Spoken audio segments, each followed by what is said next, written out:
O ito na, Mark Galiana, makinigang mabuti. Iki Batang Mindanao 29 Vlog TV, pakinggan mo tong sasabihin ko. Total, nagbabasa ka ng Biblia. Nakikita na kita sa mga vlog mo, naghawak-hawak ka ng Biblia. Ako hindi man ako nagbabasa sa Biblia eh. Makinig kang mabuti dahil nag-comment ka doon sa post ko. Sabi mo, nang aaway ako. Mali ka po doon, brother Mark Galiana. Meron po akong nakita na nagsabi, hindi daw religion ang makapagligtas, kundi relasyon. Nako, napakalaking mali po, Mark Galiana. Kung wala kang religion, wala kang relasyon sa Diyos. Dahil itinayo ng ating Panginoong Hesukristo yan, ang religion. Religion at relasyon. Yan po ang totoo. Ngayon, ipaunawa ko sa iyo kung anong ibig sabihin ng religion. Sa salitang Greek, ang religion ay triskia. At sa salita namang Latin, ang religion ay religare.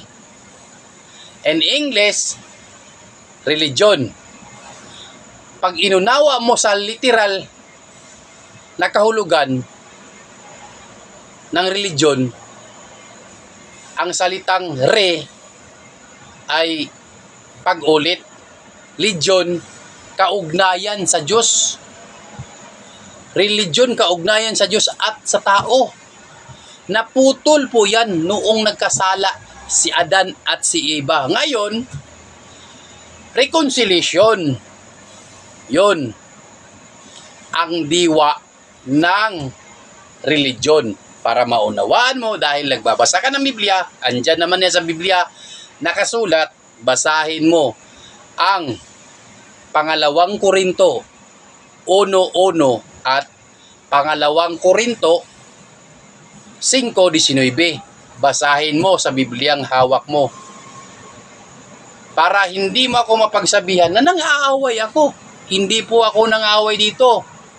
Sinasaway ko po ang nakikita kong mali. Hindi naman ako perpekto. Nakikita ko kasi yung mali eh. Nanonood kasi ako sa mga binubulay-bulay ko eh. Kaya ikaw, ituro mo rin. Hindi man ako nang-aaway. Ikaw naman, grabe ka naman nang-aaway. Hindi po ako nang-aaway. Yun po ang totoo. At ito pa, ituturo mo tungkol sa tato na wag na magpapatuloy na sa kulungan dahil bawal po to sa Biblia. Nakasulat po yan. Kaya kung sino man dyan ang mga tato, ay wag na kayo magpapatato ulit kung mapanood nyo ang video na to. At sa mga wala pang tato, wag na kayo magpapatato. At ito pa, sasabihin ko sa inyo, iwanan yung panigirilyo, pag-inom, pagdroga, pambabae, panglalaki, pagnanakaw, pagpatay. Sa pagpatay na inutusan kayo o binabayaran kayo, at pagluloko sa kapwa. Iwanan nyo yan. Ang pagdidisko, kalayawan, puro kalayawan, iwanan na po natin yan. Mga idol, magbalik loob na po tayo. Ulitin ko ang pagpapatato ituro nyo yan, bawal po yan. Bawal po ang pagpatato. Hindi po ako perpekto, hindi po ako malinis sa tao, marumi po akong tao. Nagsishare lang po ako, sana panood ko kung sinong tama na nagsasabi sa katotohanan. Ang mentor ko po dito mga idol ay si Brother Eli Soriano po. Kahit patay na siya, sa kapanood ko doon sa video ay na-influensyahan po niya ako. Dahil tama naman po talaga mga idol. Sa ibang pastor po hindi po tinuturo ang tungkol sa sigarilyo, pag-inom, droga, pambabae, hindi po nila tinuturo yan. Dapat i-explain natin lahat ng bagay, lahat ng katanungan ay masagot mo natin. Yan po ang taong nagtuturo pagdating sa Biblia. Ako po ay isa pong Roman Katoliko at hindi po ako galit sa mga nagsasabing ang rebulto ay masama at wag natin sambahin si Mama Mary. Totoo po yan mga idol, ang ating pong sambahin ang Diyos lang po. Wala ng iba. Wag nating sambahin ang nilalang, sambahin po natin ang lumalang sa atin. At wag po tayo maghihipo ng rebulto at magpunas-punas po dyan. Dahil at magludluhod, hindi po yan totoo mga idol. Isa po yung kalapastangan. Mga idol, nung unang panahon, Sa lumang tipan, si Moises ay pinapagawa po ng kirubin po yan na ribulto para ilagay sa luklukan or kaban ng tipan. Ginto po yun mga idol. Hindi para sambahin. Inutusan po siya ng Diyos. Si Moises lang ang inutusan. Kaya makinig po tayo at mabuti at unawain po natin. Ngayon po mga idol, ang New Testament ay para po sa ating mga Kristiyano yan. Mayroon pong mga kautusan doon sa Old Testament na hindi po dapat sundin. Katulad ng pambabae, mag-asawa ka ng marami. Wala na po yan mga idol sa panahon natin ngayon. Marami pa ang mga konteksto sa Biblia na hindi po naunawaan ng mga pastor na binabasa nila at pinapaliwanag, kaya naliligaw po tayo. At hindi po ako umaangal mga idol. Katulad ngayon na sumisikat po yung batang healer doon sa Mindanao na nanggagamot ng mga may sakit. Di pa ako nagagalit mga idol. Sabihan nung may pare din nagsabi na masama yun ang ginawa ni batang healer. Ganito po kasi mga idol. Sinabi ni Kristo noong nabubuhay pa siya sa Biblia, nandyan sa Biblia nakasulat yan.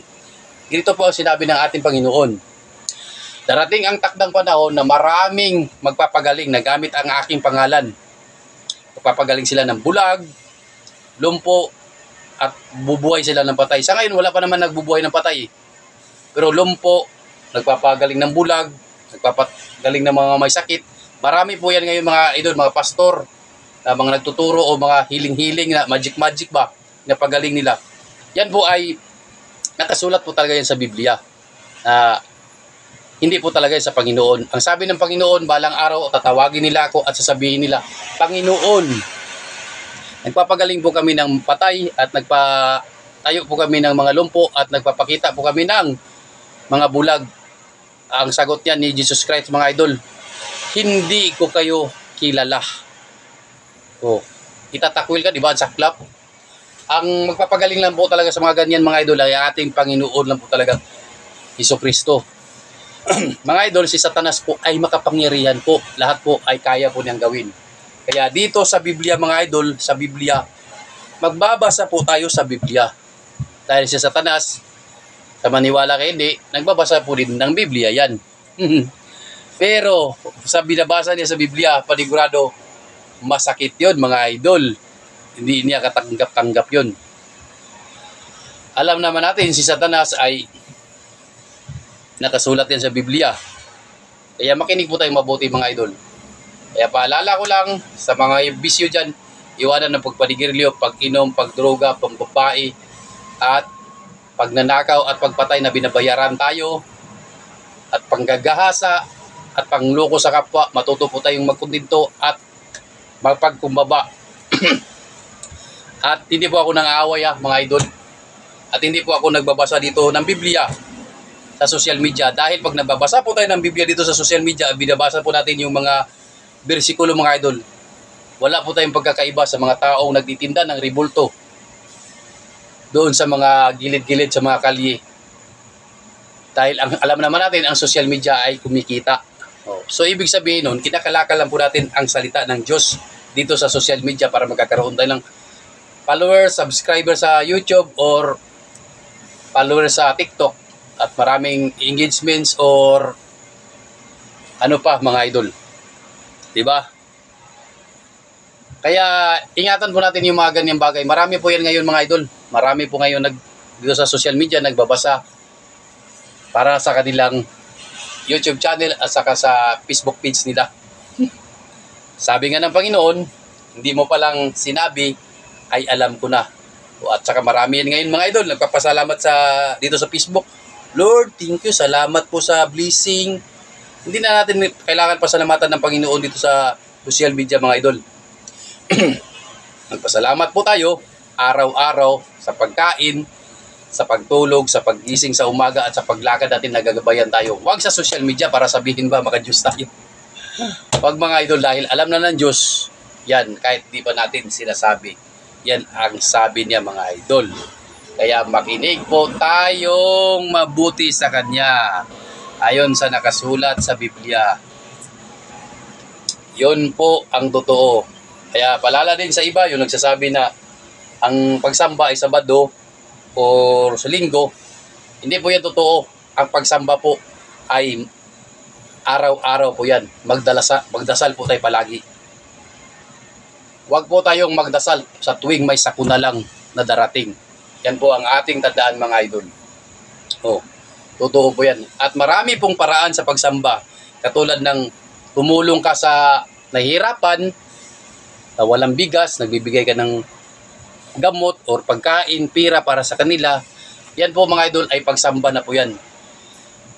Kalugod-lugod po sa Diyos yan.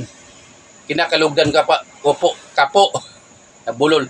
Kinalugdan ka po mga idol dahil sa ginawa mong kabutihan sa iyong kapwa. Diba sabi, mahalin mo ang iyong kaaway gaya ng pagmamahal sa iyong sarili. Pagsamba po yan mga idol. Lagi po nating tandaan, sa Biblia ay nagsasabi ng katotohanan